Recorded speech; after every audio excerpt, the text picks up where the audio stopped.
I just arrived from Denmark to Finland. In this video, I will tell you how to travel in the coronavirus time. So, I got 5 flights cancelled. Even the flight on the same day of departure was cancelled. It was really complicated. I had also a serious reason to travel. I had to come back here in Finland, where I have my address, where I have my house, and I didn't have accommodation anymore there where I was before.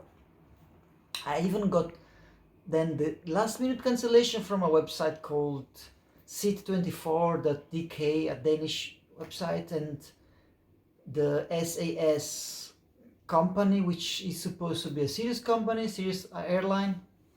So you cannot trust flights in this period. When you want to travel, if you really want to travel in these days, you should check news every day, and even on the day of departure. Everything can change in just 5 minutes. Of course, you need to have also a good reason to travel. A good reason means, a necessary reason why you are going somewhere, and then of course you need to have the address in the country where you're going. You need to have your domicile there. Remember that the prices are higher during this period.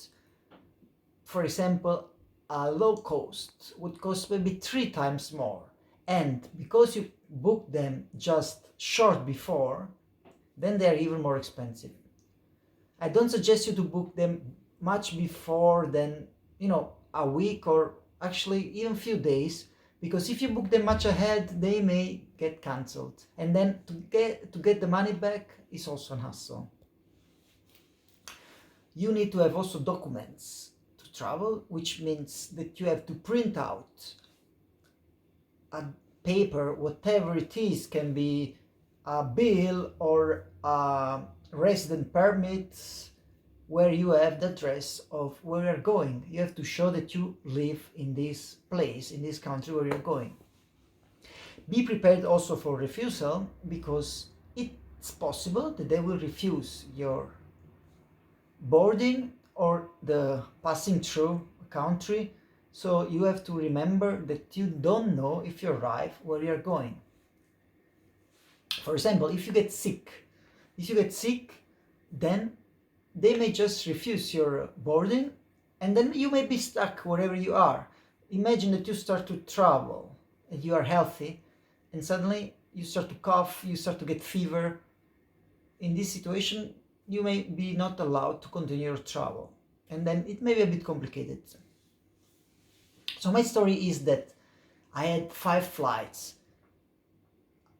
They were all cancelled. One flight was cancelled last minute, the day of departure. I had to book a train from Denmark to Sweden. I had to do all Sweden with the train, and then a flight last minute from Stockholm to Helsinki. And then in Helsinki, I had to hope that they will let me pass. In Helsinki, I had about 4-5 checks for health and also border check. So they do check a lot, and they wanted to know the reason why I was traveling, of course. And they checked also if I was sick. They told me that I was supposed to be in quarantine, so I am now in quarantine for 2 weeks, and I'm forced to be in quarantine. So my suggestion is travel only if you really have to. And if you can, just avoid.